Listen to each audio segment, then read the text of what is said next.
Right. Welcome, everyone, to our question and answer session. I say everyone because I anticipate we would have main campus students also here, which is okay for the interactive session. I don't think we will go beyond 300 maximum for our institutional Zoom. If we do, we will still have another interactive session online at 2:30 to 4:30, as I've communicated on the various platforms for you. So we are good. I'm ready to take all questions on topics. One, I say topics just for emphasis. Some of them are just one topic but split into three for easy understanding, and then for focus.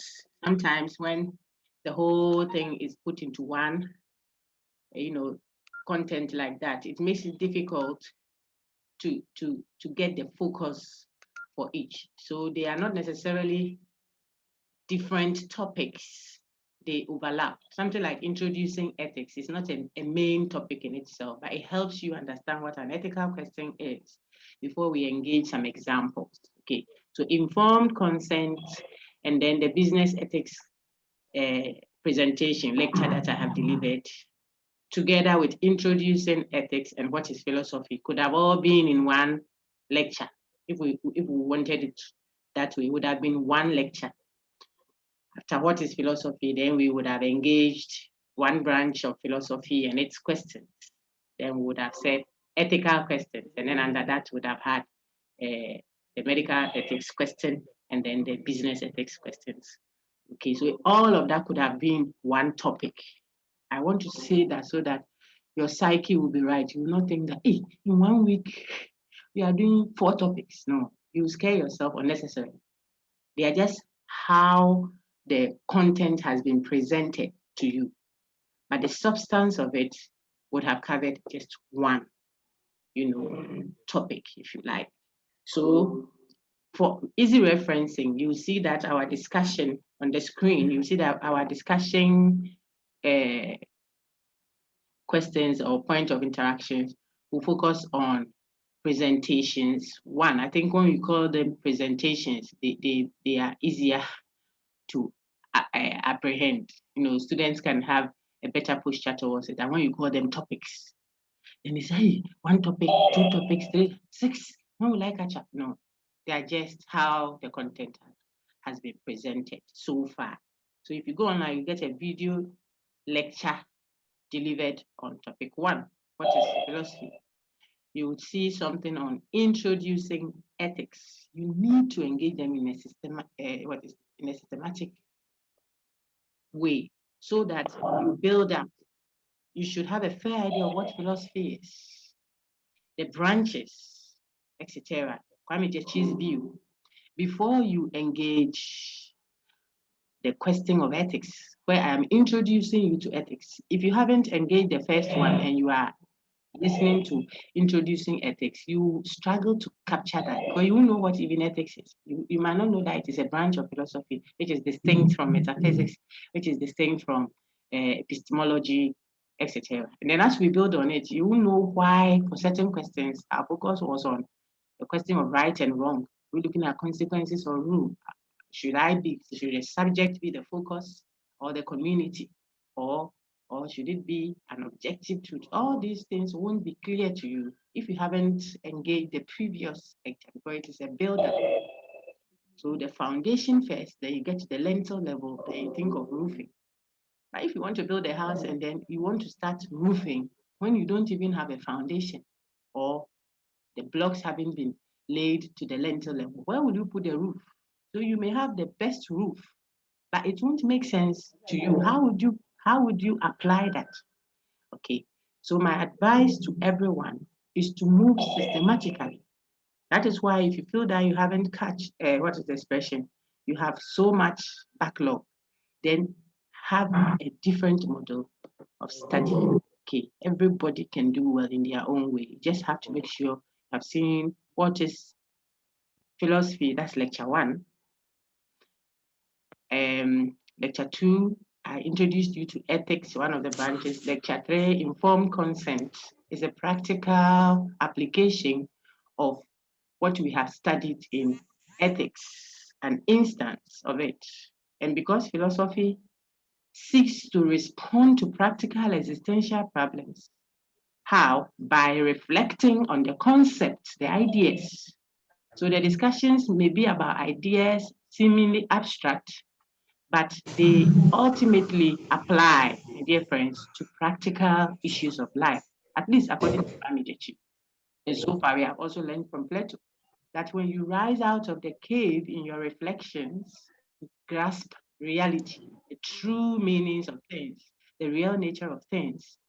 You should go back and help disentangle others from what?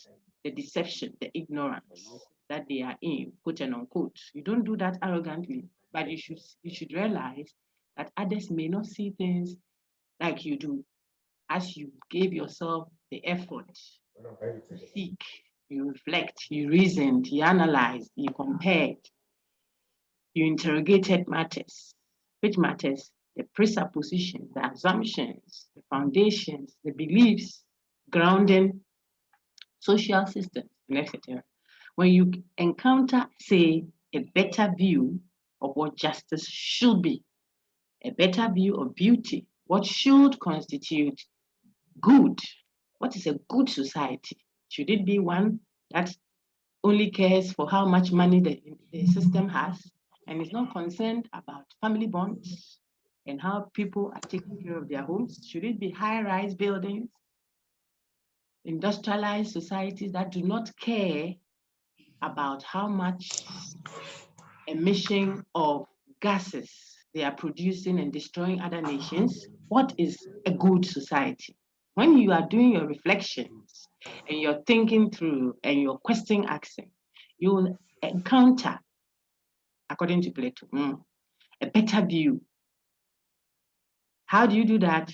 Because of the ultimate reality, which is good. It will throw its light on justice, on democracy, on knowledge. What is knowledge proper? To help our legal system, for example. Now, when you get all of that, Kwame Jechi also advises you that a proper philosophical enterprise is one that will return back to society, back to that religious setting, back to that cultural setting, that political setup, that administration, that banking sector. You return and contribute what you have encountered outside of the cave. Now you have a fair idea of what I'm saying. Outside of the cave, you come and contribute. So informed consent, that discussion at the medical setting where we were doing our ethical questioning, question of right and wrong, is an instance of what we are supposed to do after we know consequentialism and deontology and all that. We are able to apply that, and we chose a medical setting to make the points that we felt are important. Autonomy, beneficence, non-monopoly. Which one should be given priority over which and why? And we have already admonished ourselves. It's not so much whether you said yes or no, but how you ground that claim or that response you have to the issue. And more importantly, how you deal with the possible counter responses that may come up. So the lecture 4, if I recall right, as I see it, is discussing another ethical question. It is an application, again, of some ethical principles, this time not on informed consent and beneficence and non-malfeasance, but this time on how to judge the rightness or wrongness of our actions. What should be the standard to check that? Okay, and we chose a business setting to apply, to make our abstract reflections were practical. The business setting in question, I gave some reflection questions to help you think through the theories that you had studied. Okay, and then the other one, which is still attached to the same content, that's why I say presentations. That one focuses on subjectivity, emotivism, relativism, objectivism.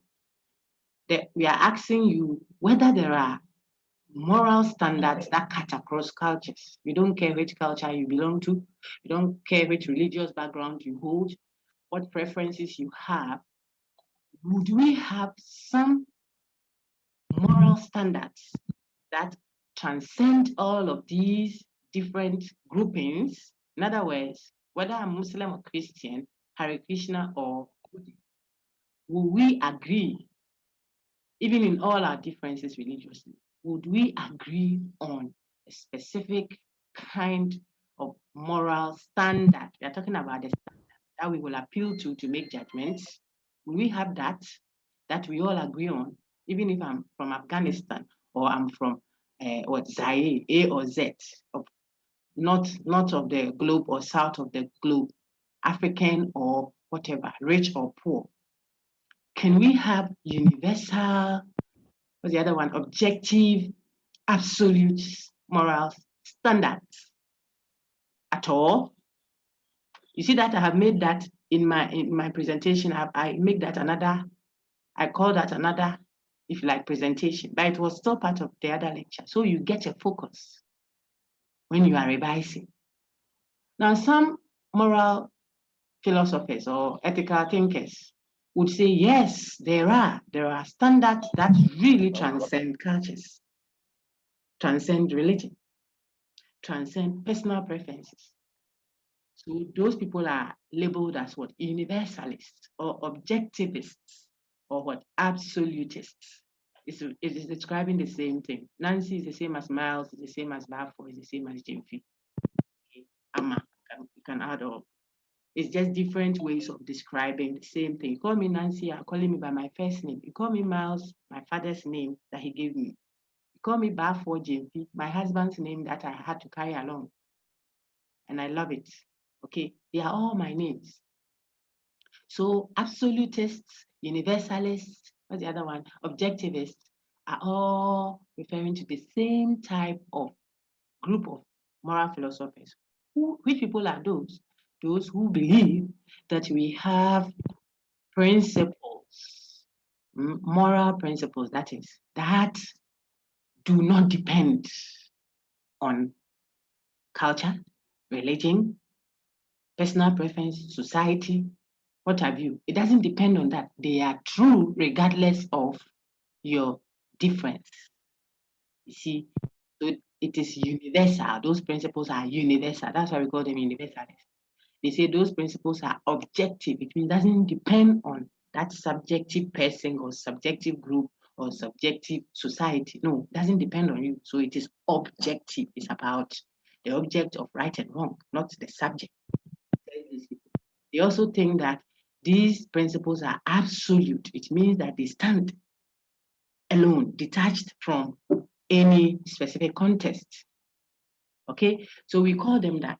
They respond to the question of moral standards the way I have explained it so far, also in the video. Then we have those school of thought. I'm still showing you what I mean by faith presentation, what you should know. And this is recorded. So when we play it back, I hope those who care to or who need to will benefit from it also. We'll have the second session. I'll try and see if I'm able to repeat the same content. If not, it is available already to everyone. Now, I'm saying that another group of people will not say there are universal moral standards or principles. They say there isn't any such. Principles are relative to the group in question, the context in question, the language in question, the society in question, the religion in question. So if you go to Rome, you do what the Romans do. That is a relativist language. You see, you go to Rome, you do what the Romans do. You go to Rome, you do what the Romans do. That's how we do it here. That kind of language sounds relativist. Relative, it depends on. Okay, so the relativists will say we do not have moral, I'm talking about what? Standards. It's still ethical, but you see that you're not doing consequences and rule, you're not doing informed consent or what have you. You're looking at another way of addressing the question of ethics. Here, the focus is what? The standards that ground our judgments of morality, of ethics. So the relativist thinks it depends on, some say the culture, some say religion, some say so. invariably what the context.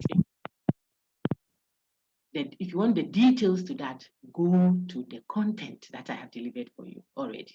Okay, the video is there. I have given you the slides also. But one key thing you should take note of is that cultural relativism is not an ethical position. You see that there. It is just a description of the obvious. You are describing what is obvious. Every culture need not be the same as the other. They are different. Some people wear bubu, even in Ghana alone. Don't go beyond Ghana. Some culturally dress what? So they wear the what's the name? The jumper, jarabia. What's the other one? Give me name. Kaba, slit. You see, even the dressing is different. The food people eat. People think of bat meat as a delicacy. Ampine. I saw some somewhere. I nearly ran out of the place. But the people were shocked at me. Now you won't get mpo. Ampine, bat meat. When they serve it on the fufu, they don't put soup on it. They put just some small soup to cover it. And then I asked, where is my soup? They said, when you go press the tummy of the something on the bat was on my fufu. When you go press the tummy, the soup will ease out of the entrails, to when you press it like that, the soup will come out and it will cover it. And oh my, Zerubbabel, you can reduce every mountain to a valley. You eat to your fill. But, whoa, but that is a delicacy for another group of people. Some eat monkey meat. I'm talking about differences in culture. It is no news. Some eat insects. Some eat frog. No name mentioning, but it's a delicacy. When they are describing at your background, someone is saying, wow, if I get this on my fufu, what a meal. Rat. I'm not talking about akranti. I'm talking about rat, mouse, cockroach. So even what we eat is different. The languages we speak, some shall say that make sure when I say na mekasa ma making ya. So we go fu. So I'm to say ya. What I just said is, you know how I change the tone? Tell me to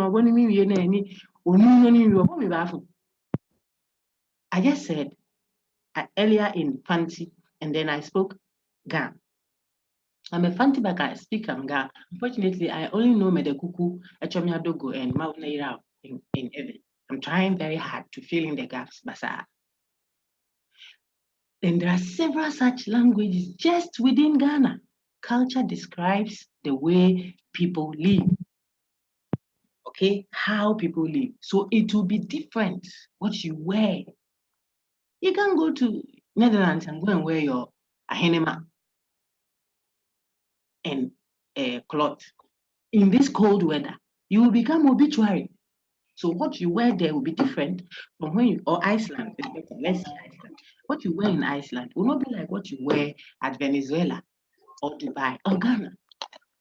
What's the point? So cultural difference is to say that cultures are different. It's no news. Cultural relativism and the fact that people do things differently. So what is right or wrong differs from a place to place.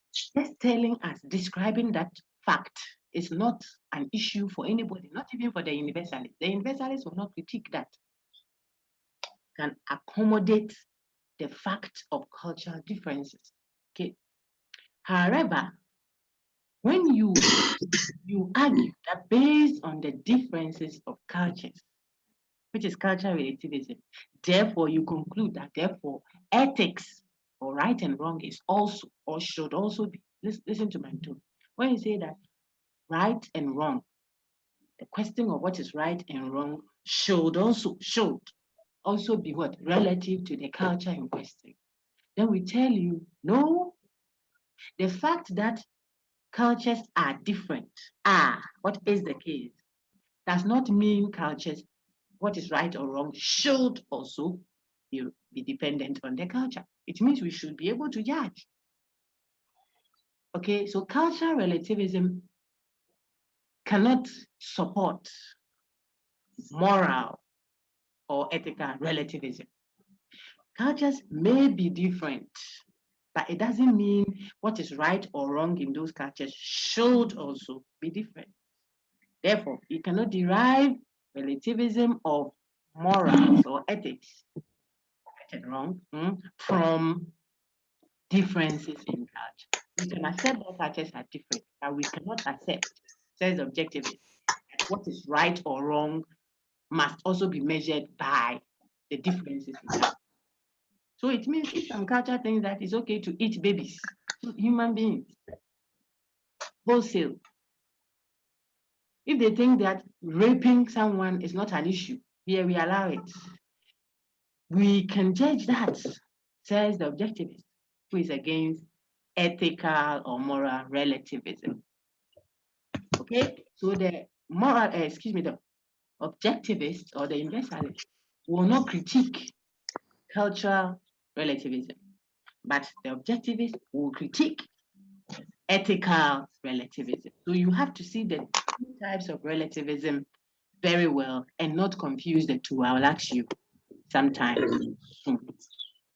Also, that's all of what I've said is one of the responses being given to the question of moral judgment, which you can find as part of the business ethics content I've delivered to you on deontology, consequentialism, subjectivism, relativism, emotivism. I think emotivism, you should study the content and read the slides there. You see, it is also reacting to moral judgment. And then finally, you would see, I think I've talked about, so there's relativism. Then you see subjectivism, the subject, where you judge what is right or wrong based on me, myself, and I. Now take note. You say the subjectivist is saying that a man is the measure of all things. I determine whether I should feel this to be right or wrong. The subjectivist subject is not the same as emotivism. The emotivist says moral claims, they are not about truth. You are not stating anything that is true or false. It's not a fact. You are just capturing emotions. It's empty of meaningfulness, cognitive meaningfulness. Okay, that's what the emotivist is saying. That when you make a claim like it is wrong to kill, you just express a feeling. It's just like say, ouch. Ouch is not true or false. Ajay is not true or false. Matter. So it's meaningless. Throw moral claims out of the window. Put it in some garbage over there. They don't say anything that is either true or false. Says those who think of moral judgment as what? Feelings that people are expressing. Emotivism is not the same as subjectivism. Subjectivist says no, moral claims are saying something that can be either true or false. They are facts. But the issue is whether it is actually true or false that killing is wrong.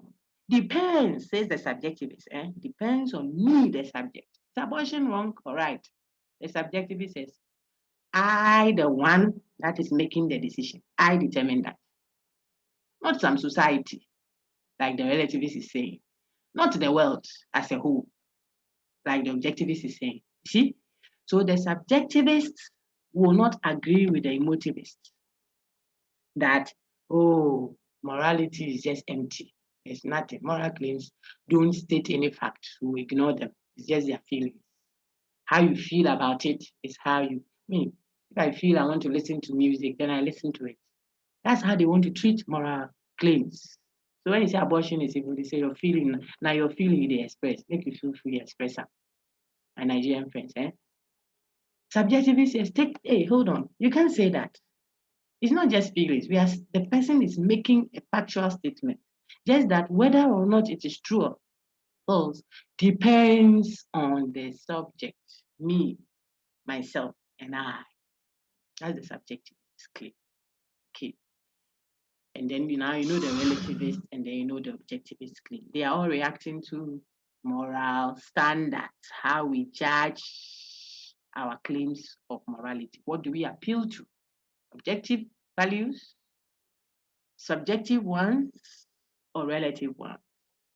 Then you see that each of them has some critique that we raised against them, and then the counter response. Okay. Now, a little bit more, then you see what else is there in that content. You will see that we have touched on altruism, ethical egoism, and then the utilitarian view. All these three I've mentioned already in the content there.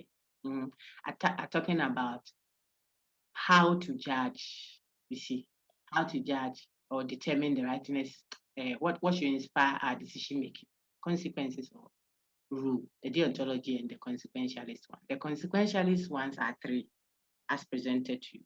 Okay, that is what I have just reminded you of, and I want you to continue to play the content. If you get some few minutes, then you look at, maybe you may see 10 minutes of it and pause, go into your psycho or some other lecture. When you come and continue. Have that posture.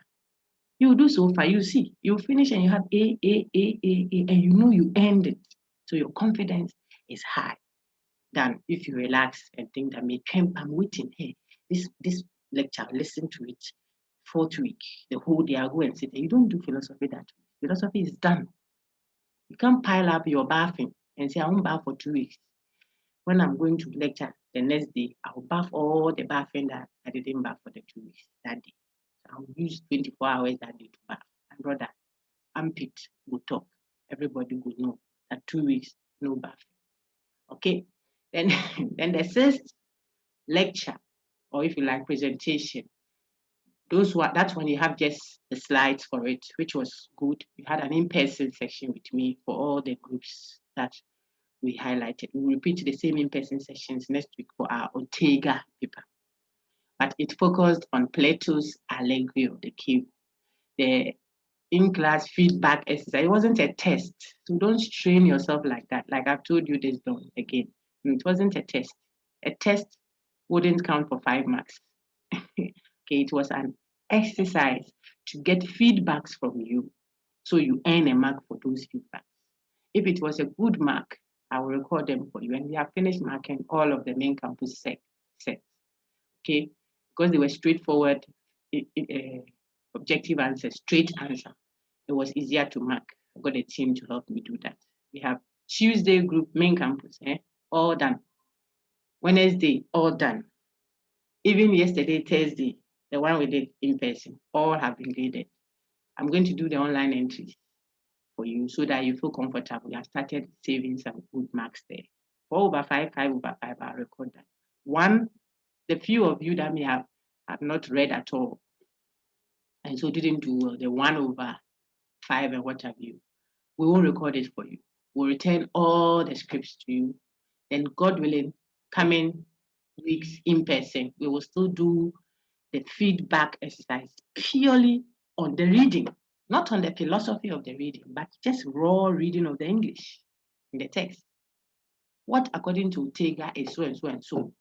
Raw. So look at the referred text. But when you going back where, let your eyes see the text respectfully, where we are able to. A special student, you understand what I'm saying? Okay, engage the text. That's all I'm saying. So that when I ask you, you can answer per what is written in the text, not the philosophy of it, which you don't understand. And I'll be willing and glad, together with the team, the TAs, to help you understand. That one we will do. But we won't tell you what Plato or Ortega said, which is written in the text, raw like that. If you don't do that part of it, the learning will be difficult for you, not for us. So we will help you learn. Okay, so all those who missed it for whatever reason, and all those who attempted it but didn't get a good mark, because the rationale is not to fail. The rationale is to pass you. We won't write your wrong, your poor grades down for you, but we will give you another opportunity. Together with those who already did well, they will do it again. If they do well, we put that mark down for them. Then you will still keep getting opportunity to add more. Okay, so no one loses, whether you are on the side or you weren't on the side. You won't lose anything so far as you are taking those opportunities we are giving to you. I think that I have covered, I've given you a good summary of where we are coming from and where we have reached. And it should give you some hope that we are good to go. Now I can take every question that you may have. Like we proceed always, please keep your hand up so that I'll take the questions and then we can engage it together from everything we have done that I have given an overview of. till now. Thank you. Keep your hand up now.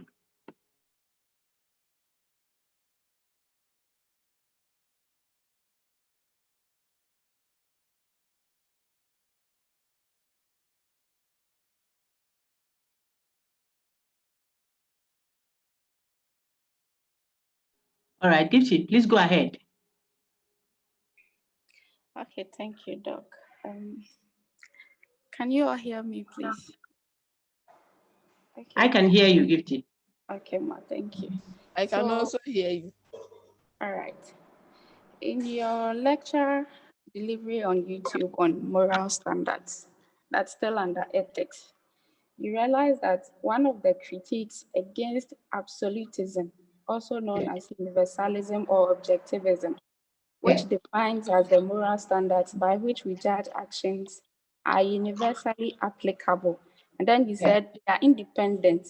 They do not take any context into consideration. It's regardless. And then, so it's objective, okay? The aim of judging behaviors cuts across. It's universal. Yes. So one of the critiques is relativism. And then under relativism, we further divided it into two. That is ethical or moral and cultural relativism. Under cultural relativism, you said that it states that judgment of actions at a particular time depends on the culture. And then we said culture also differs. So same way judgment of actions also differs and then relate to the culture of a particular society. So somehow, I think you can conclude that ethics is a relative, but then you said we should not conclude that it's relative. If we do so, it will generate problem.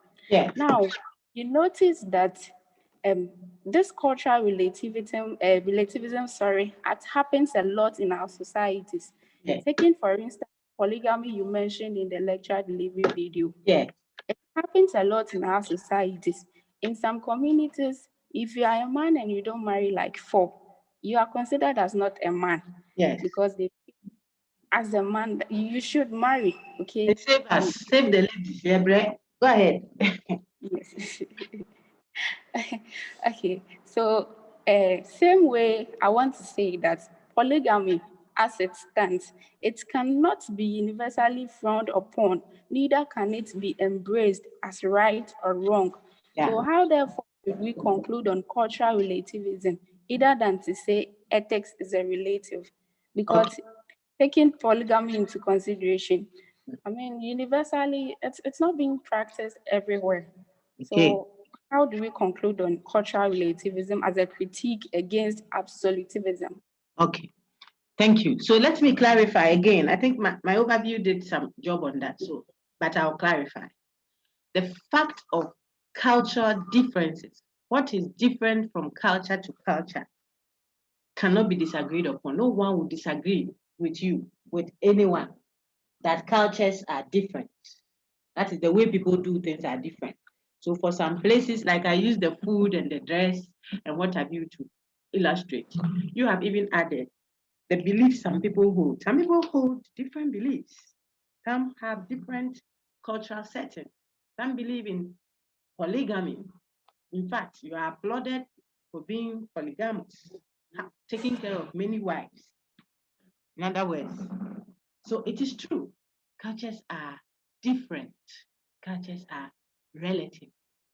But the question is, does it mean what is right or wrong is also relative? That is the question we are asking. The fact that people do things differently doesn't mean what is right or wrong about what they are doing should also be different. If you conclude from the fact that people do things differently, therefore it means what is right or wrong is also different. It means you are moving from the fact that cultures are different to conclude, therefore, that morality should also be different. That is the critique. There's a problem there. The fact that I copy exam to make my grade and someone else doesn't copy the exam. So my culture accepts copying exams, for example. There isn't any culture like that, but let's use that for clarity. I copy to make a living, or my culture accepts killing others as daily bread. Some cultures practice cannibalism. Cannibal. It means they eat human flesh. Gifty. You are like sausage in someone's eye. When she sees you, they say, hey, if I get gifty hands on my fufu. And it is okay for them. That is how they live. That is, they enjoy human hands and legs and tummy. Think about it. It is how they live, the food they eat, the dress they wear, etc. The beliefs they assume. Yeah? I want to make it very simple. So they believe in polygamy, for example. All of these are part of what constitutes a culture's way of life. So I use the cannibalism so that I can make a point.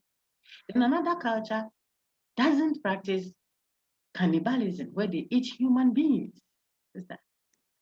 Now, should we say each culture is different, therefore, how they are doing things? Look at this, an ethical issue like killing another person to eat as your food. I'm talking about human beings.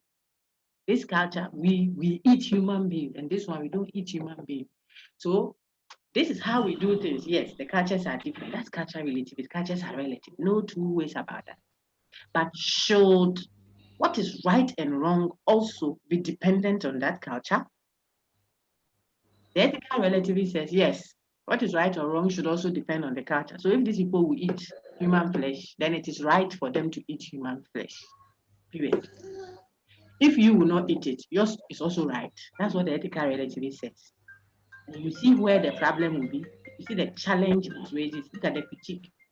If I don't eat human flesh, or I don't believe in eating human flesh, they can eat me up because you, the ethical relativist, says it is right for them to eat human flesh. But I don't believe in that.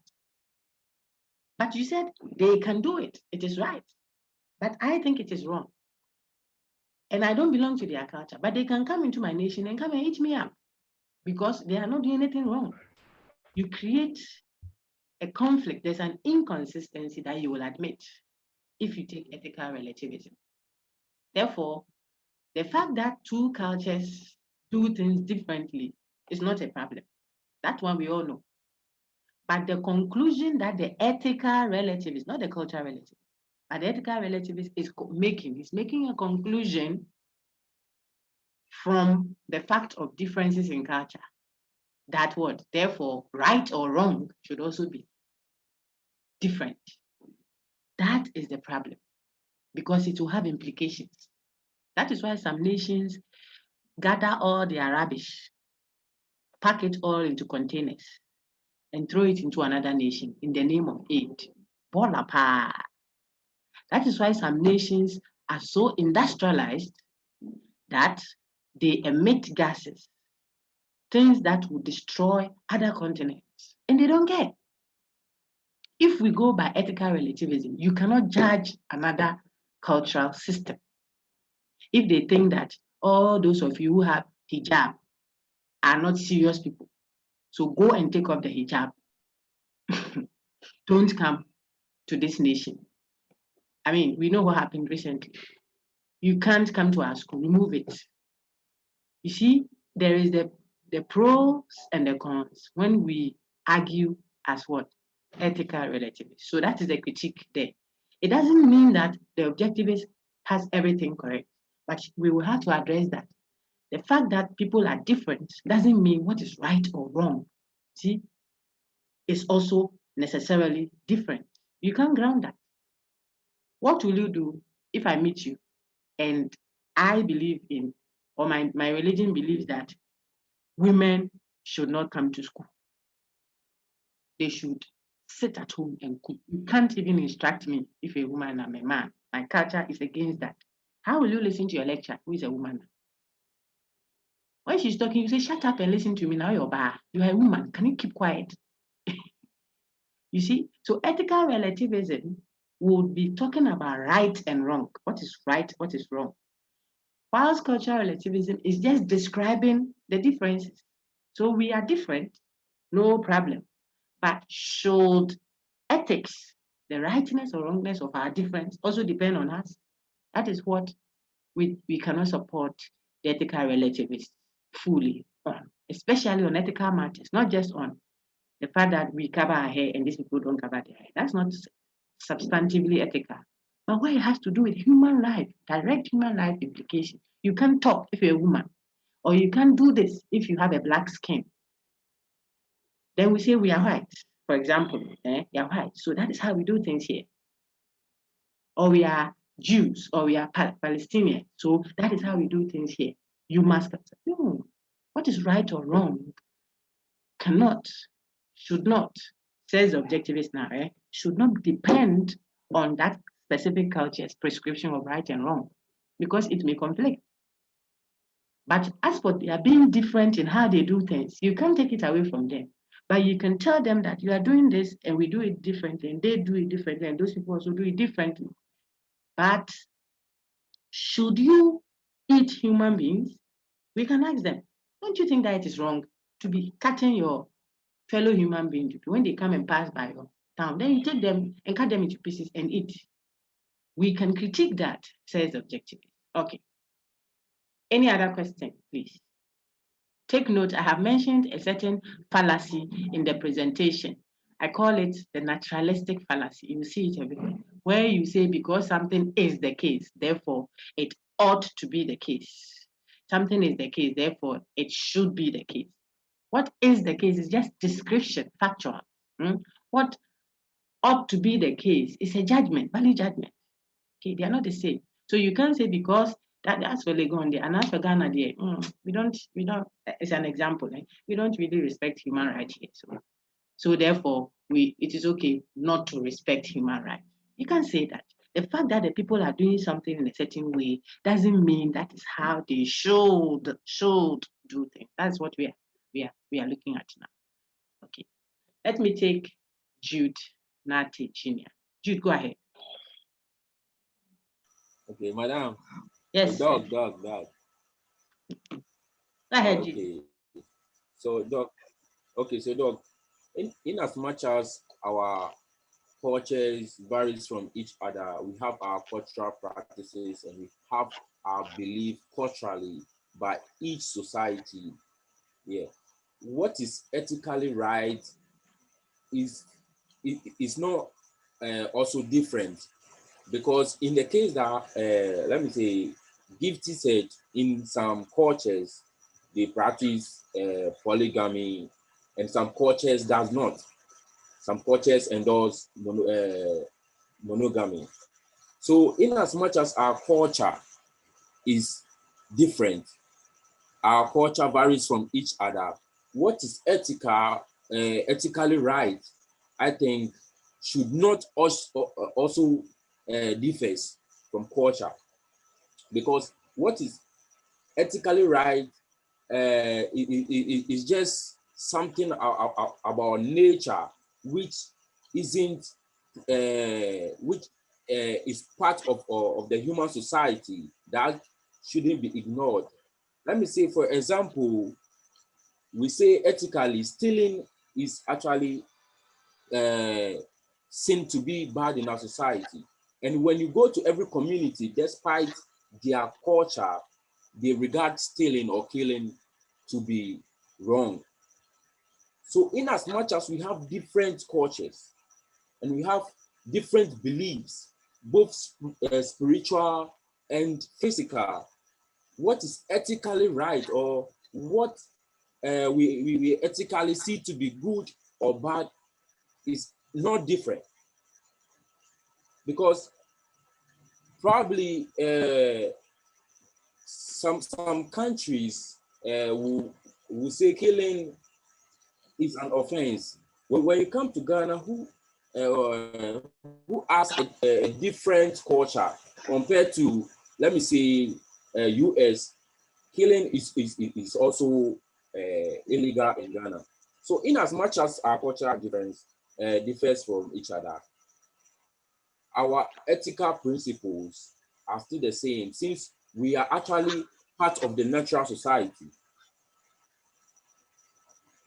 Thank you very much. That's an important contribution. You would see An argument along that line in Kwame Jechi's Beyond Cultures. He has a book titled Beyond Cultures. You can read it later. When you do moral philosophy in about 300, it might be very helpful to you. He's making a case that there are not all our beliefs and practices and what have you are necessarily transcultural. That is, are necessarily supported by all what cultures.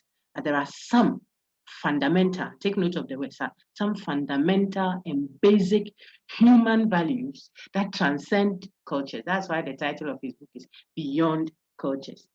That goes beyond cultures, such as the one that Jude has eloquently mentioned. He says, no existing human culture, regardless of where it finds itself, can endorse indiscriminate killing. Take note. Maybe some killing, yes. Killing in self-defense, killing and whatever. Not too good, but we may have such exceptions. But we are talking about what? Indiscriminate killing. You kill indiscriminate. You don't discriminate. Every killing are killing. You are killing. He says no human society anywhere on earth already existing, yet to come, can endorse and value indiscriminate killing, for example. It can't happen. If it did, that society wouldn't even exist to come and make a case for ethical relativism. See, that's one. No society, he continues, Kwame Jechi again, in his Beyond Cultures, says that there can't be any society that endorses lying. In other words, telling a lie. It cannot be a value. Because if it did, if it was aside, that society won't even have, it won't continue existing. A functioning and existing society. There can't be any such where we adopt, we embrace, we value, we cherish indiscriminate lying. They are just lying left, right, center. Who will come to school and learn what? Who will even enter into a contract? Who will give their daughter or son out for marriage? Who will be given the position to come and become a president? And swear to who? When we know we lie to ourselves here. It's a value. Who?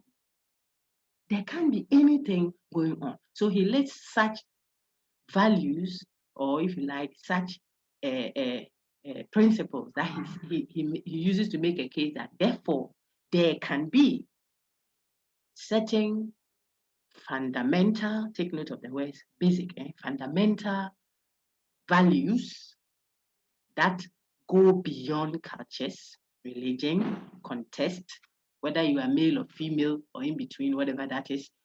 It won't matter. Killing will be wrong as a principle. That's Kwame Jechi and some others like that. You can see that also in Kant, universal principles, and so on. Just to show that not only do we have a problem with the case being made by ethical relativists, not cultural relativists. The person who is saying we are different, you will learn that Ruth Benedict and others in sociology, psychology, what have you. You will learn that there, that you can't impose your culture on others. It's true. Because even the environment won't permit you. There are places the weather is hot. That's why they wear the short things there. It's a very hot weather. You can't go and wear jacket, coat, and tie. You will be buried out of heat. Then you go and learn that, and you are wearing it at a place where the weather is cold, Iceland. What will happen to you? So what we wear will be different. The language we speak will be different, like I was doing to you right now. Some would have gotten, how will you hear what you are saying? You don't understand what you are saying. The same thing, a Chinese person, perhaps, who doesn't have any English tutelage, will not understand what I'm saying because our languages are different. Our cultures are different. Culture includes language, dressing, food, all those, even skin color, are all captured there. So we don't have any problem with the case being made that what cultures are different. We are different people. That is why we do things differently. We have to respect that, even in Ghana alone. But when you therefore conclude that since we are culturally different, the way we eat, the way we dress, etc., is different. Therefore, when it comes to what is right or what is wrong, it should also depend on that specific culture. We will have a problem. You have gone beyond cultural relativism. Now you'll be making a case for what? Ethical, or if you like, moral relativism. That is a different ball game.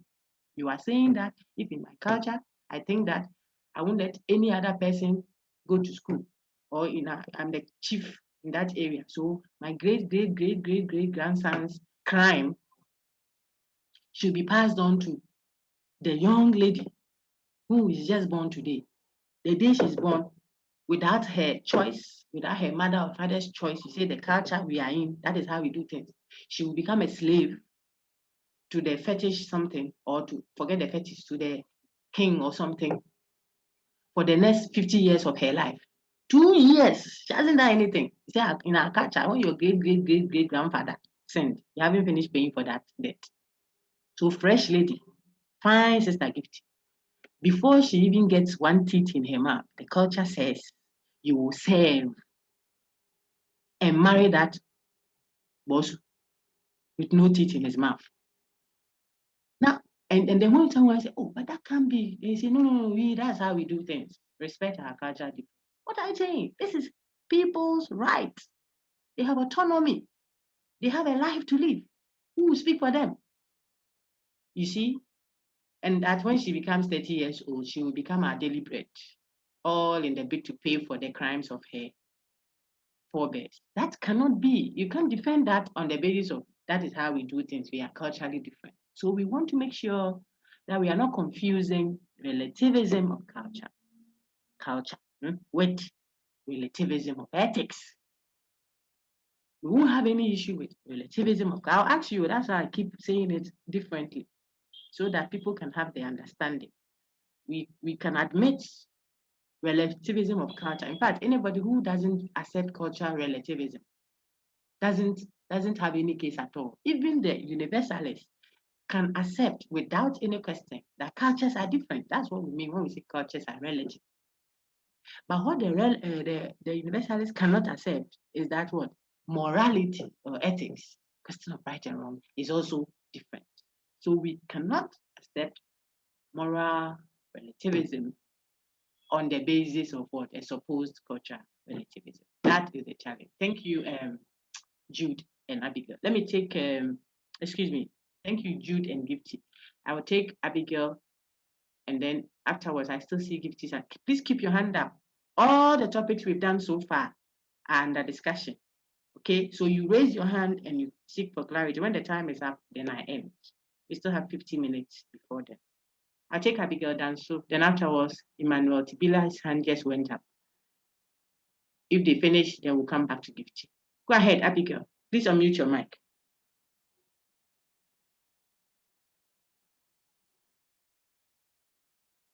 Abigail, go ahead. You're muted, please. Okay, then Emmanuel, please go ahead. Is Abigail? Okay, then Emmanuel, please go ahead. Emmanuel Tibila Boasa. Unmute your mic. Good morning, Doc. Hello. I can hear you, Emmanuel. Go ahead. Okay. So, please, I want to ask if we say that, I say morality cannot be relative, but I can see that some of the Christian practices are somewhat relative in Ghana, like, or say African Christianity, how we do our things. When you are looking at some certain practices, you see there's a difference with what the whites do. I'm beginning to see like there's some kind of relativism in morality. Yes, relativism culturally is not in contention at all.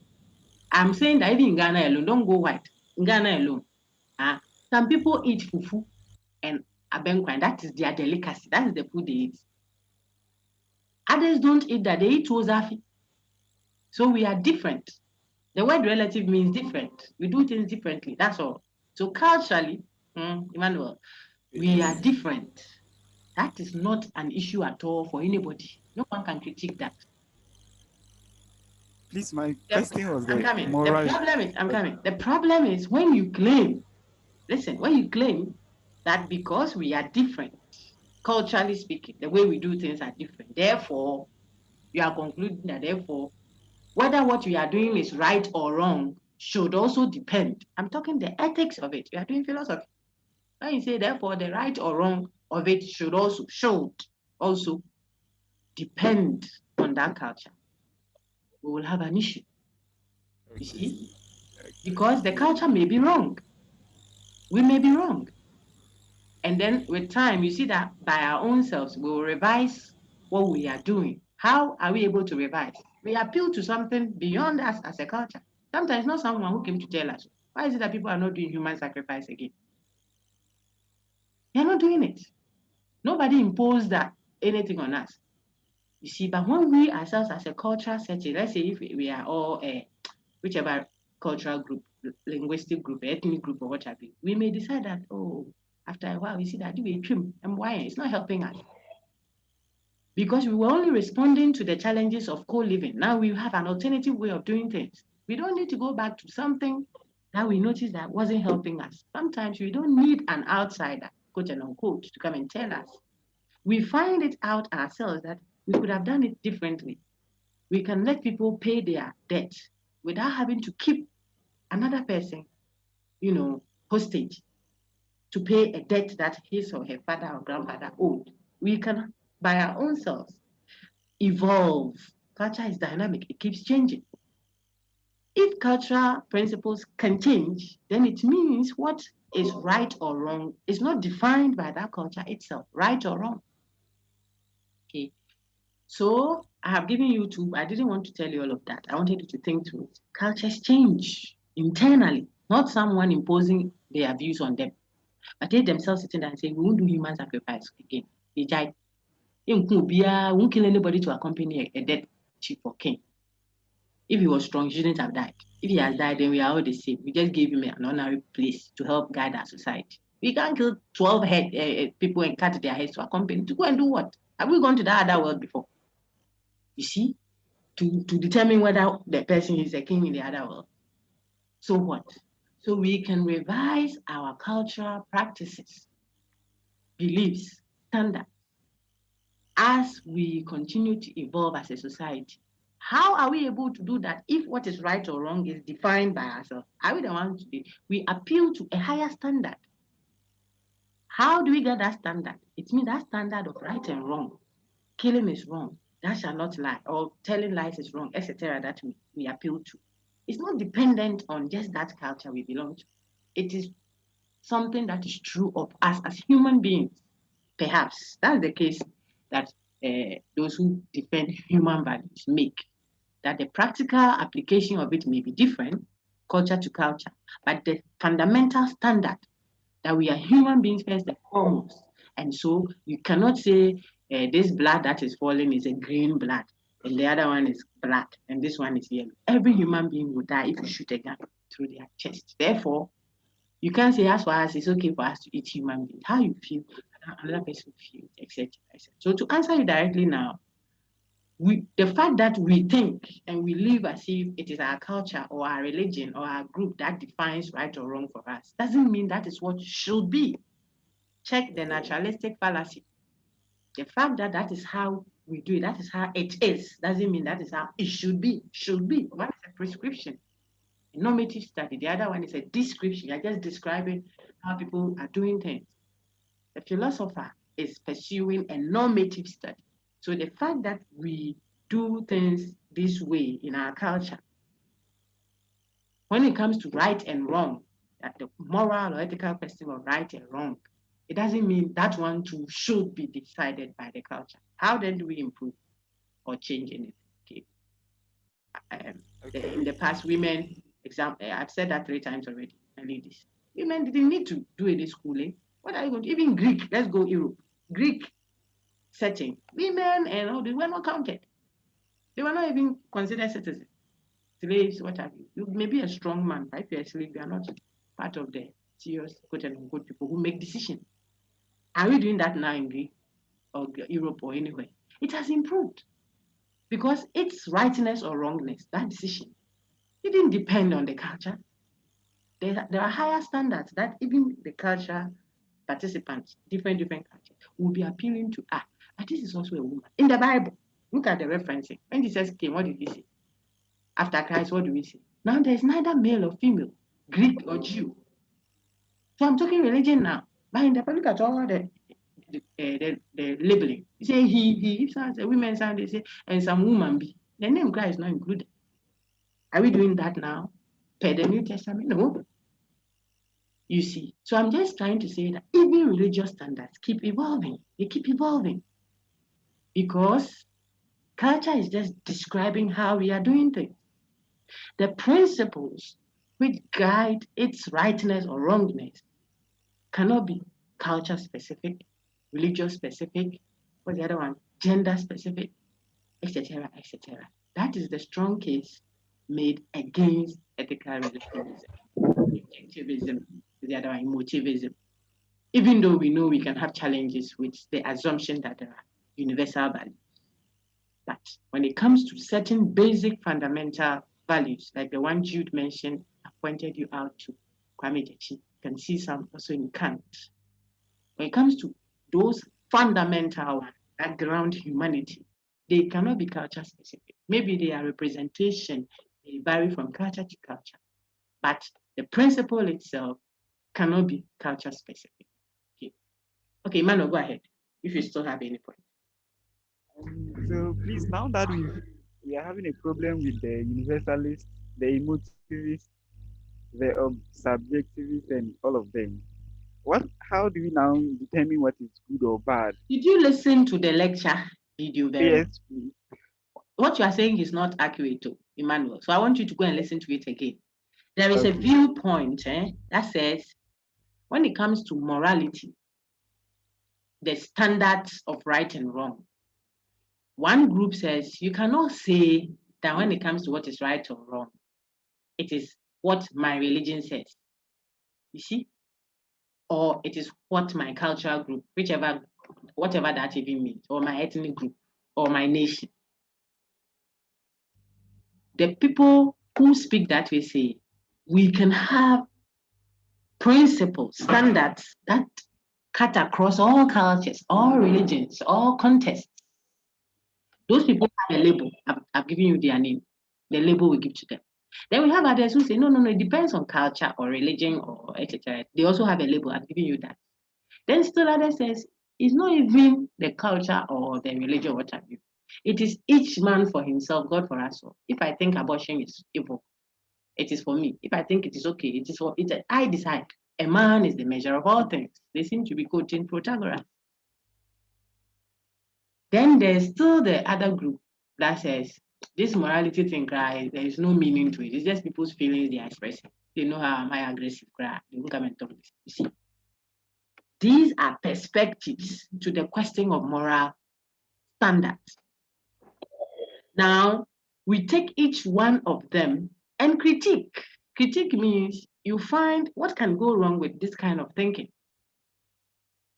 Then you show that if we were to go, say, all objective, we think that there can't be any differences at all. We have a problem because cultures are not the same.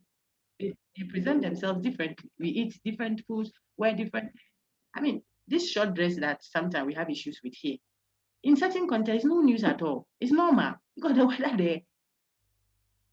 The weather there, how can you go and wear jacket? So when you wear that thing that here in African setting, someone will say, look at how you are dressed up coming to church. Is it? Some places it is not news because even the weather, all the other conditions, just the weather cannot permit people to wear kaba and slit or jacket, coat with suit and tie around their neck with cap and goggles and gloves. Heat will kill you. So we are saying that we cannot go all objective without looking out to the possibility of subjectivity or relativism. But when it comes to the fundamental questions of right and wrong, see, so the emphasis is on the fundamental ones. You can't say we in our culture it's okay to kill. Some people do that too. I don't want to mention any culture group. They are there. If you like, ask your police who want to speak the truth or who want to be outspoken about, they can mention cultural groups that eat human flesh. Maybe now they are also evolving, so they are becoming better at it. When you are passing, then someone is thinking about meat for the abeg. Not in Ghana too. When they put the soup on fire and you are passing, just like you, if you see a fat chicken and it is passing by, you'll be thinking of dry soup. If you're a vegetarian, maybe not. But that is how they see the human being that is passing by. You are food. And they don't see anything wrong with it. They will pluck your eyes and put on the sandwich, your eyes, and bite it and say, oh, God didn't waste any. You are food for them. Would you be happy if the way the way the culture sees you as their food, you should allow them to pass by, circle, and then get different types of, are we birds on a tree or something that you can just use a stone to, kill us and take us and go and roast and eat? No. But their culture says there's nothing wrong with it. Should we therefore say that because their culture endorses it, say, so it becomes right? That is the case the ethical relativist will be making if he just says, because we are different, therefore what is right or wrong should also be different. Okay. So we are just showing you that. So that is why I, or maybe Jude, or Gifty, or Nancy, or Asimisi, or Binche, this is my problem that I'll have with ethical relativism. Then the subjectivist, Jenka, the West, it is so bad that every individual determines what is right or wrong. Personal preference is what determines right or wrong. Hey, then if I think raping is okay, I see the sister passing that, I'll go rape her. I determine that. Look at the chaos that society will have. I think it's okay to push the president off the seat and go and sit on it. It's my turn. We all have different left, right, center. You see, so subjectivism cannot. By our critique, we are critiquing. If you want to defend it, bring it on. Let us see how we'll examine that. Okay. Then the emotivist look at the water. When I say it is wrong to kill, the emotivist you are just coughing, clearing your throat. It's just your feeling. Which human being on earth lives as an emotivist? Sincerely, practically, you are practicing emotivism. When your neighbor comes to enter your car and takes your 10,000 Ghana cedi in the front seat, and you get there and say, but it is wrong to take that which is not yours. Then your neighbor says, stop coughing, stop clearing your throat. You didn't make any judgment. Will you be happy? So there can be motivism. So we all come back to the original, the objectivism, universalism claim, and look at what we can do to make that view correct or better or more useful. We can cut off the parts that are not defensible about objectivism or universalism, see, and then make it viable. So it can't be every principle that is objective, that is universalizable, see, value, moral standard. It's not all of them. You can't say all of us should wear one dress. All of us should, like they want us to wear COVID dress, mask. No go work, won't wash, I'm telling you. Okay, but what? But you can tell us, we can all agree that the principle that killing is wrong, it will be universal principle. How we practice it, how we apply it per culture may be different, but the principle, the standard, there, you can't say, as for me, I belong to so and so I can keep killing people, etc., etc. So that's where we are. Objectivity, universalism, absolutism, and all the counterparts that are trying to critique it are all trying to be a better alternative. Did they survive the critiques? Maybe you think yes, bring it on. But you won't have any position that looks like this is the perfect. I've told you this is philosophy. We are dealing with real issues, not mathematical issues that are empty of content. 2 + 3 = 5. 2 + 3 = 5. You think it applies everywhere? If I have 2 spoons of water or medicine, 2 spoons, and I add 3 spoons of that same water, won't I get one ladle of spoon? So 2 + 3 can be 1, depending on what variables you are dealing with. Life is not mathematics or deduction, logic. Life is practical, it's real. So when we are engaging these matters, we won't have, okay, so this one is the correct view, this one is not the correct view. No, but we'll have a defended view. So show me the alternative you have. Let me show you the challenges we can have. And how you respond to that challenge will show us which one is a viable option until we are able to improve the other. That is what we do in philosophy. Okay, so all of them will have critiques because they will have challenges. Like Gifty raised the one with objectivism. Some places polygamy is a big deal, eh? A polygamous guy is the toast of the nation. He has married 89 women. Look at Solomon in the Bible. Those who are very religious and want to say that this thing cannot be right. Look at King Solomon, the wisest man, so wise that he had 1,000, 300 legitimate, 700 into sword. If this man had a child with each one of them, how will he even recognize all his children? Are you the 25th wife's second child or what? The children will be passing. Who knows? He might even end up marrying some of his children and all that. The man is applauded in the Bible. Was that polygamy? 300 wives. You see, so even in our religious text, we have that. Do we do that again? No. Before the thing came up, then the feedback was, okay, if it can be possible, one man, one wife. If you can't, don't marry. Just a Japo who was afraid of marriage and all that. So my brothers and sisters, what I'm trying to point out to you is that you won't have a fixed answer. That posture must change.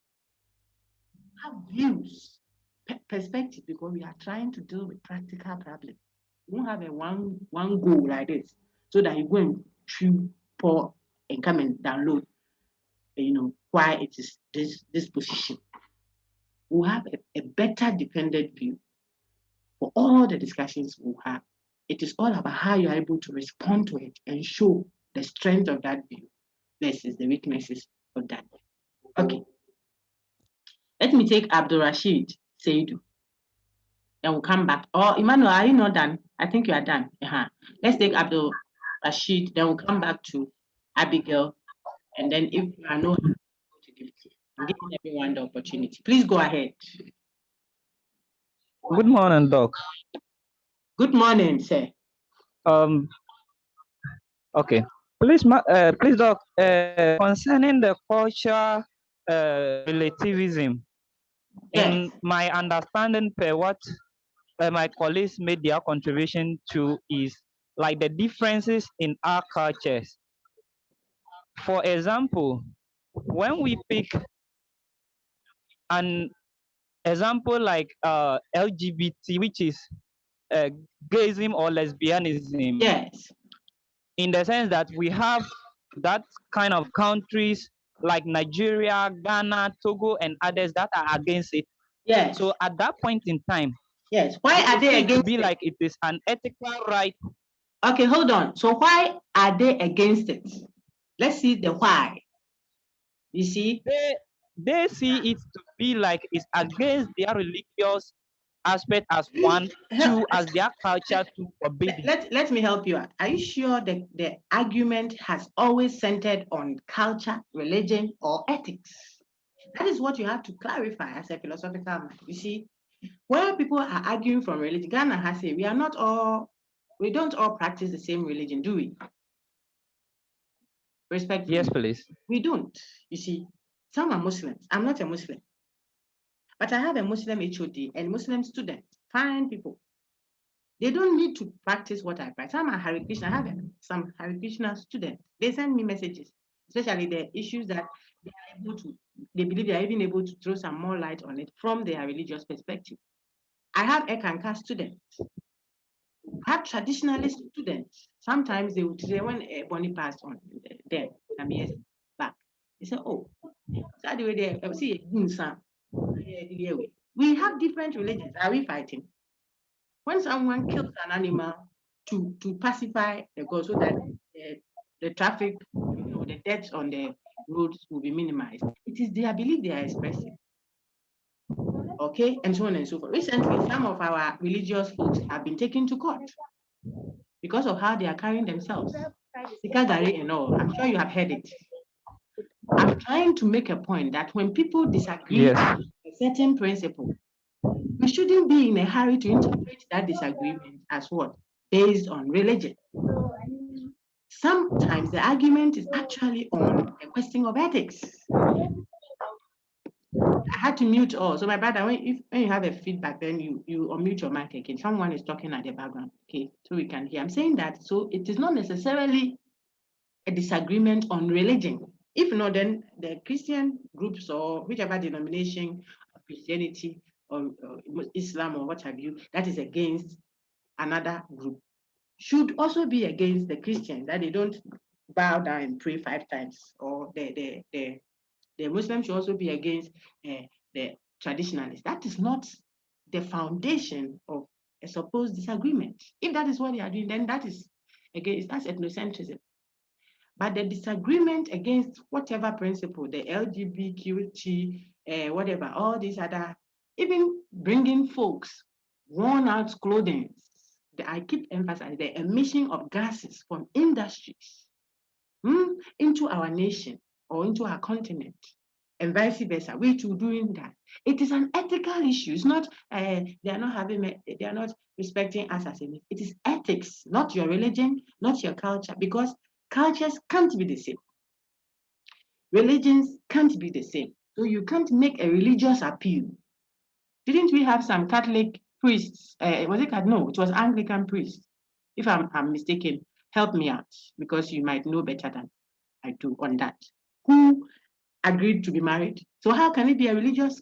Are they not Anglican? Help me out, student. They are religious Christian sect. They did a gay marriage or lesbian, whatever. You see? So the disagreement, I'm trying to show you that if people said no, we cannot say because they said no because of our culture. Which culture? Because of religion. Which religion is that? Because the very religions endorse, or if I say, let me say it well, some subgrouping, in fact, priests endorse it. So let's look at each person's argument. Whichever group is arguing, what is the argument they are making for or against whatever issue that is being discussed, including the one you have mentioned. If it is ethical, in other words, if we are appealing to humanness, transcultural, principles that need not depend on a culture, you see, or on a religion, you make a stronger case than when you make it a religious issue. As soon as you make it a religious issue, you will have counter responses, because religions are not the same for everyone. But if you make it a human issue, we are humans, regardless of where we find ourselves on the continent, where we place ourselves. Then you can say that this is against our humanness. Then you make a case, present your case. Don't be emotional about such matters. Okay, so that's how I react to it. Before we say that the people were saying that it's against our religion, it's against our culture, etc. I believe that I am an avowed Christian of a certain denomination. And if I were speaking from my religious perspective, I wouldn't endorse it. But who cares? Who cares about that? I don't go to Mecca. And the one who goes to Mecca, who cherishes going to Mecca, doesn't also care about your tongues that you are speaking that you don't understand. You're speaking a language you don't understand, making noise all over the place. You see, the traditionalists think that you are wasting time with this court case trying to find out who killed that minister. Bring the people involved to me. Let me call Asimesi or Bentin, depending on which river I am worshiping. Let me call her name and see if we won't catch the thief. You're wasting time. That's the traditionalist. He doesn't believe in all this long process. Bring it to me. I'll call my God. I'll pour some small libation. We will catch the thief, the one who stole your laptop. So these are religious differences. Okay? When we are speaking and we make appeals to such, whose religion should override whose? We have a challenge. Even in Ghana alone, don't go beyond Ghana. So that is the rationale for making the case a human one. So tell the one that you disagree with that this thing, as a human being, it is against your being. Ask some fundamental questions. Maybe you can say, so what if your parents did X or Y? Would you have existed? What if this? And then let's argue presenting cases, but not religious. Otherwise, we won't make it. But if we share the same religion or the same culture, then we can now appeal to what we all share in common. Okay. So if anyone was doing that and the person was imposing their culture or their religion on the other, and that is not acceptable. It's called ethnocentrism. You center your views on your culture, your religion, or whatever. Okay. All right. So I see Abigail Danso now. Hello, madam. Is that Abdul Rashid? Yes, please, madam. Go ahead. Madam, I have come to realization that we cannot still even make like decision based on our right without being influenced by a lot of things, considering like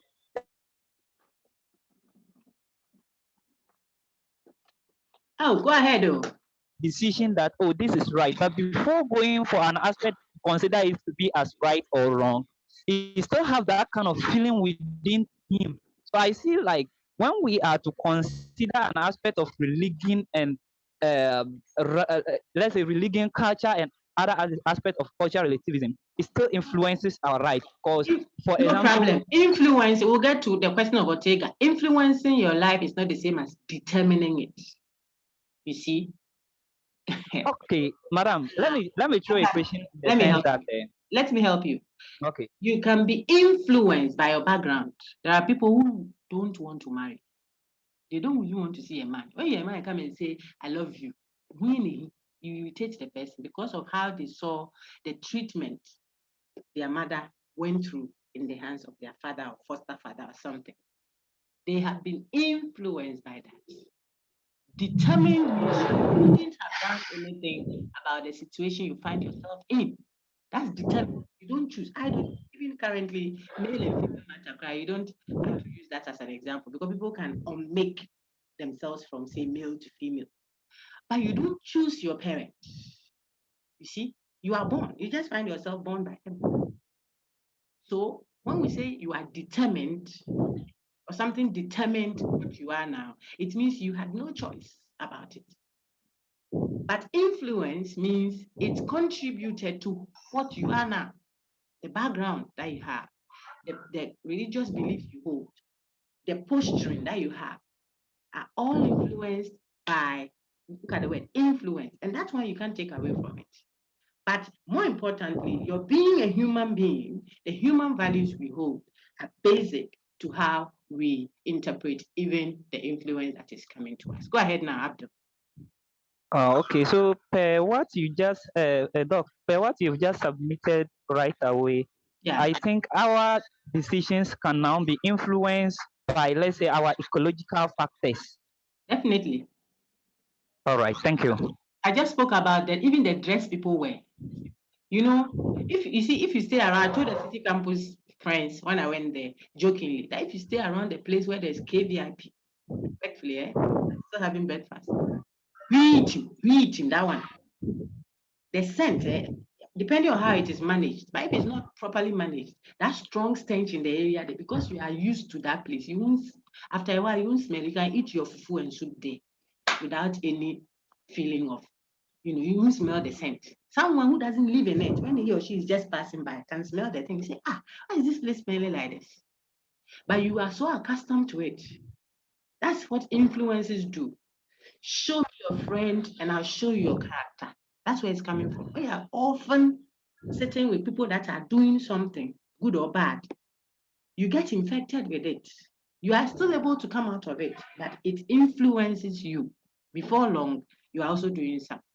But you can still come out of it. It's not a determination. You're not determined to, but its influence plays a role. So we want people to be careful who and who they mingle with or associate with. Okay. Thank you so much for Yes, those. I'm now convinced. Yes. I didn't need to convince anyone. I just wanted to throw the different perspectives for you to see. Okay. So your choice. Now let's take Abigail Danso. Abigail, go ahead.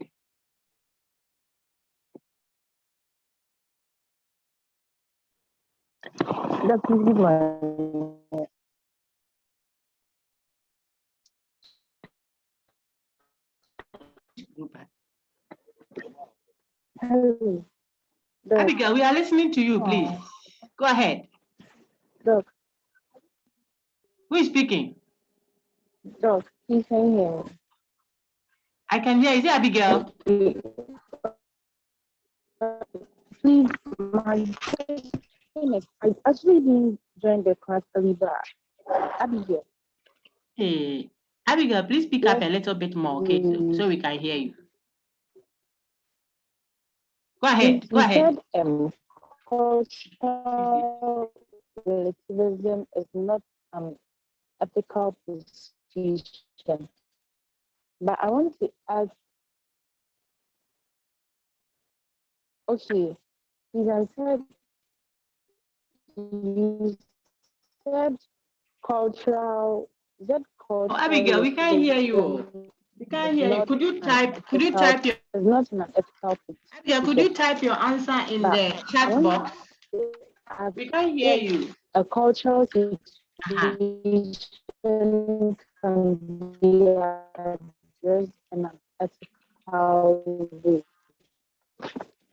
an ethical or moral way. I can't hear you. I'm so sorry. If you could just kindly type it in, then I'll take time to read. I'll go to the chat in some few minutes and then engage you on it. Okay, please, respectfully, so that I can get clearly what you are asking. Okay.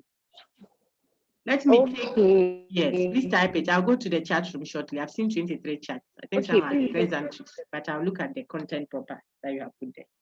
Let me take Gifty, I'll come back to you and give me some few minutes. Let me give your colleagues the opportunity. Okay, so it's now Gifty and Jude. Is there any other hand that wants to shoot up? Okay, so let's take Gifty now. Gifty, go ahead. Okay. So first of all, I want to know, I want it to be known to us which actions that should be ethically judged and which ones that should be culturally looked at. But then let me ask this: the stance of taking universalism as the most important way of judging moral standards, has the stance been taken already? Should it be the primum inter pares for, judging individuals' behaviors? Has the stance been taken? If not, yes. If not, then I think, should this be an argument, I would never support the universalism moral standards of judging individuals' actions. Why am I saying this? You made mention of a country where they eat Gifty, human let me beings. react. Let me react so that I don't lose the Okay. first part because it's recorded, so others can benefit also. So the first thing is philosophy doesn't give you a supposed view that you must support. I've said that over and over and over again, because then we defeat the purpose of asking those fundamental questions. You see, we ask questions as philosophers, we pursue wisdom. If you have the answers already, you don't need to come and ask. But we ask because we are dealing with human existential problems and we want to reflect to open them out. So there isn't a yes or a no answer to any philosophical question. The course we are doing is called philosophical question. I cannot insist, neither can any one of us, the student or faculty anyway, insist that you must take a consequentialist posture or a deontologist posture to a certain ethical question act, for example. No. The issue is whichever position you take will attract a critique. You should even look for the possible critique that the other person who doesn't agree with you would ask. You should include that. I've said that over and over again to the class. I'm telling everyone now. You should find out that I have taken, say, let's use our example. I've taken an ethical relativist or a subjectivist position on what is right and wrong. I think that when it comes to right or wrong, you should ask the specific person and his or her preference. If I take that position right now, immediately I have to ask myself, if the ethical relativist comes with his critique, what will I say? If the ethical relativist asks me that, what if my personal preference that abortion is okay, for example, what if it goes against your religion or your cultural group or your academic whatever? How would you react to that? You see, if the ethical relativist asks me, the subjectivist, that question, I must have a response. That's philosophy. I must be able to deal with it. If I can't deal with it, then there's a problem with the view I say I'm holding. We won't allow ourselves to just take views because that is what I want. Because if everybody does what they want, someone can say, I feel like the name, I see me see with that name. Well, the guy that I was with was called Bedi Akon. Bedi Akon broke my heart. Anybody Akon, I say, I feel like I should give them F. People are going to do feelings. It will break. Look at what will happen if I feel that, oh, this person comes from so and so place, and that place I went to do my national service, then they didn't treat me well. You come from the F. Feelings. So we don't want people to subscribe to views unargued for. You can't defend it.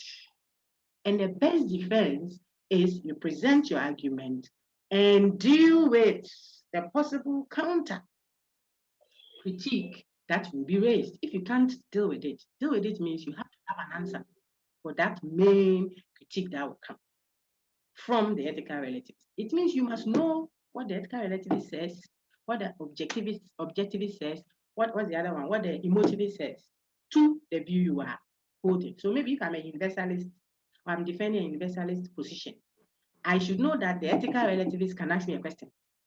The subjectivist can ask me a question. Do I have a response for them? Then I respond in my own paper. I don't wait for them to bring their question. I tell them, possibly this is what the relativist or the so and so view would say to my position. But to them, I have this to say. Then you sit and wait. You see that if I'm an objectivist, before I get there, you already have your response for me. If I'm a subjective, I already have a response. So to answer you straightforwardly for the first one, there is no position that someone is already standing there with, that everybody must come and subscribe to. No.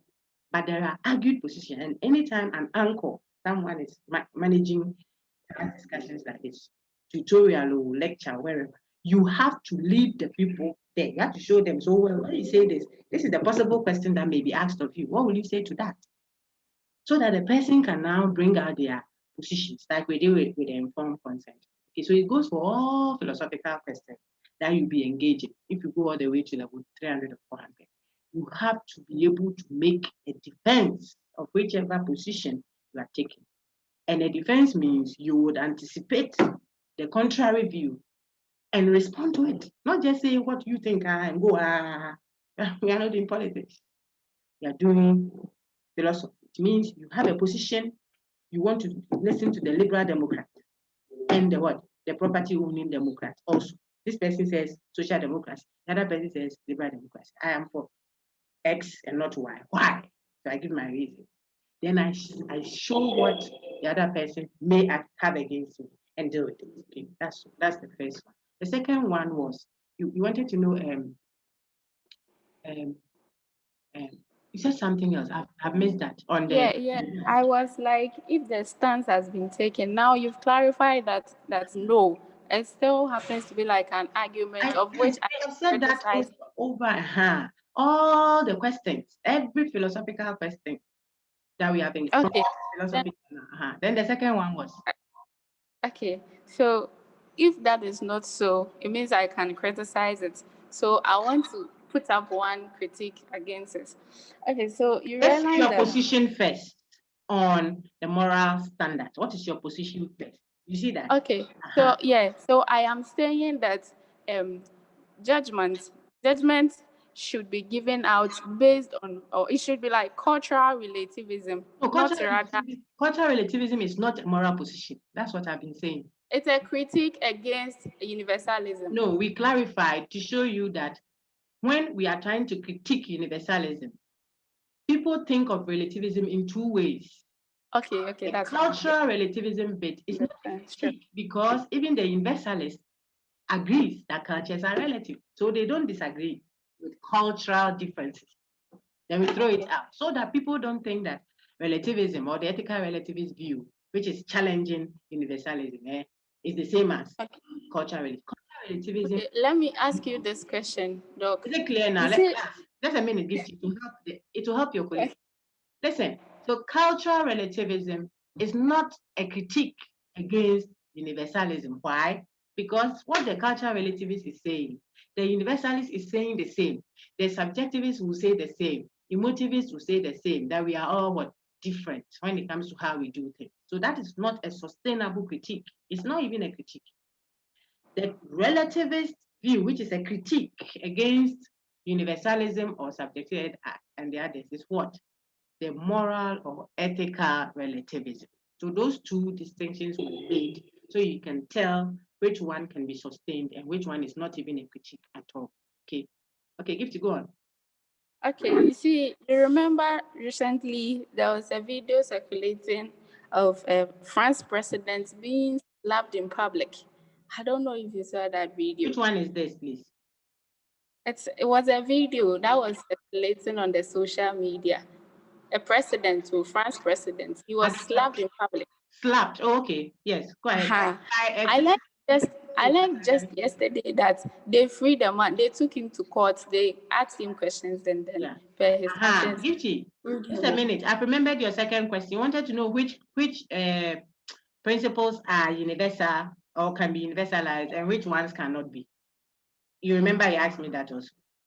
Yeah, I was saying that which actions should be judged ethically and which ones should also be viewed from the cultural perspective. Excellent. That is, you are asking a good question, but it doesn't address what we are dealing with. We are not dealing with actions. We are dealing with moral standards, the principle, not the action. So those who are saying we should be universalist says we have principles like laws. Think of them as laws. Principles that transcend cultures. A principle of thou shalt not kill, for example, indiscriminately. Thou shalt not tell lies. What have you?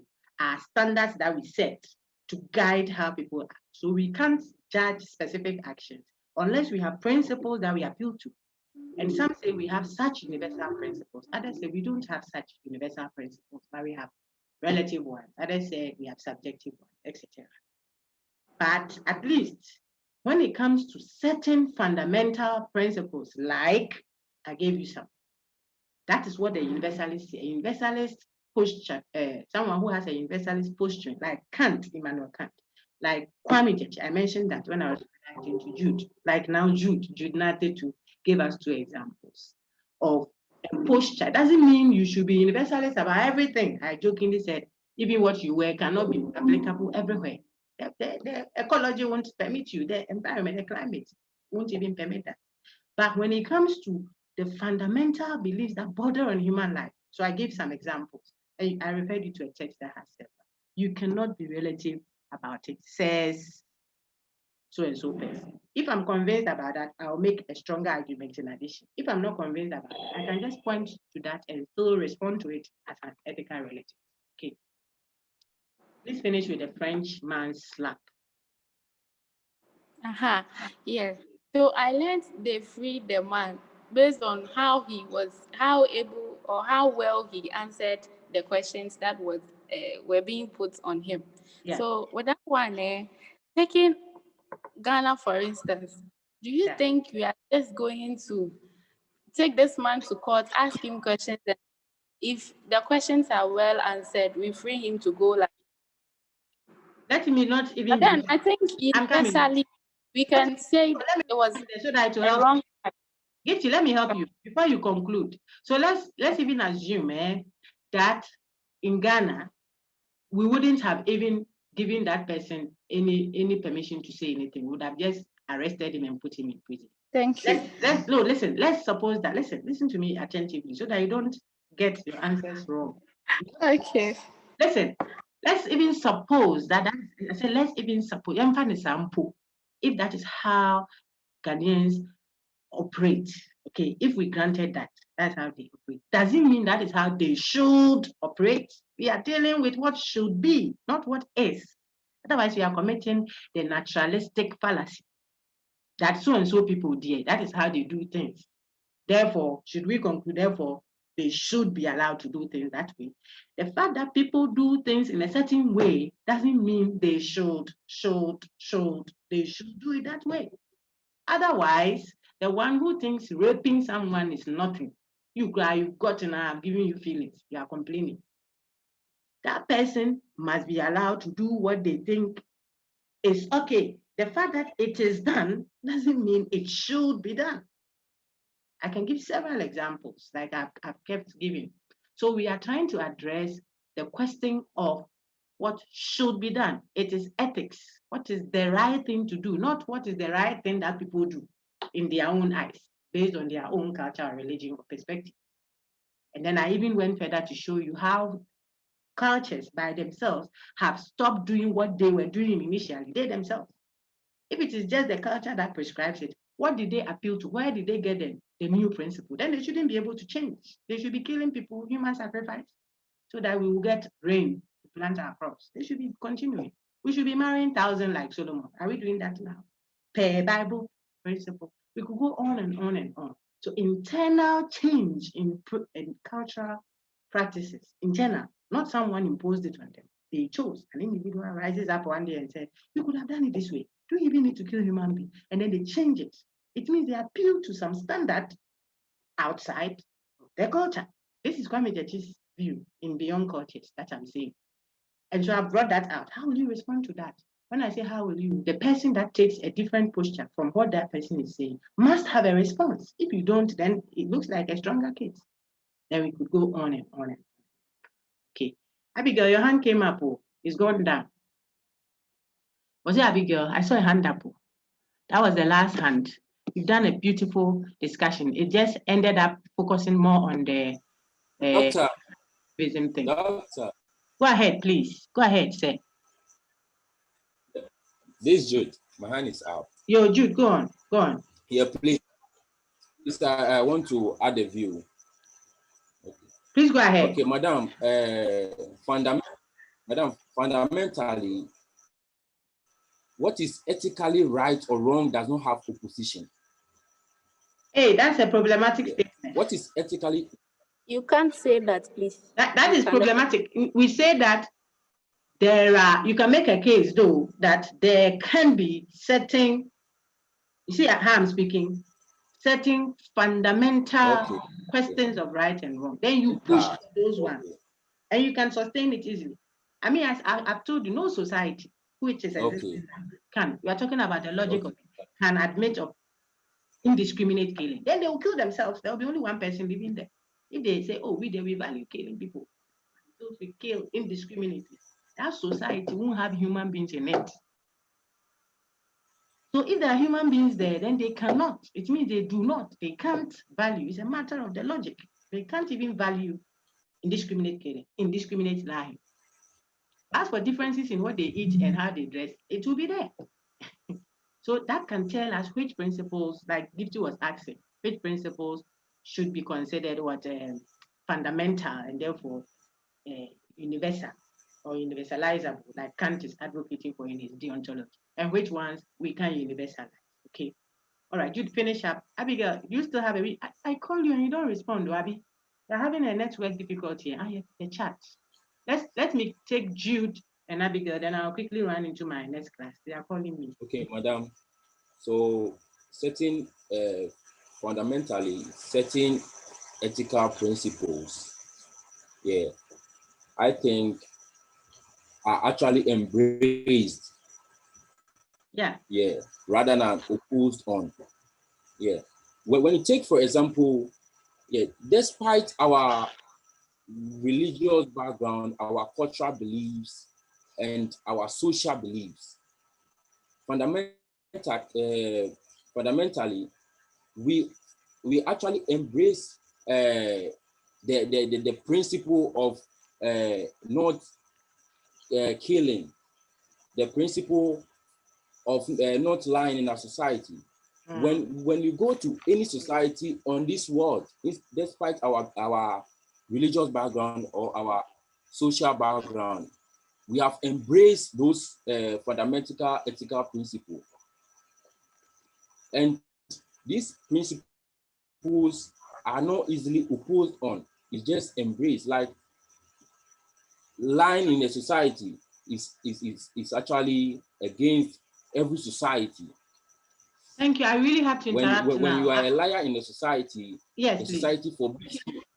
Jude, thank you very much. I had to meet my EGRC group at 9:30, and it's 9:50 already because we didn't plan to do our life. So I think we have made that point about some transcultural values that you can't overlook.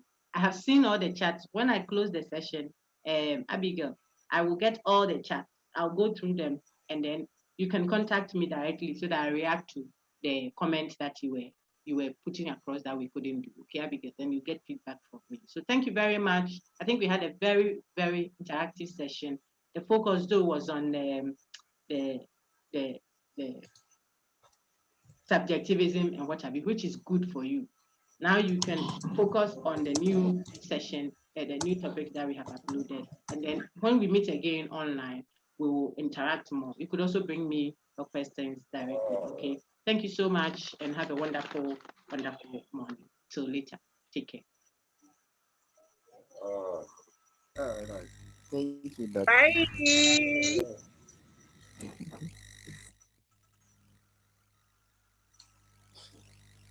So,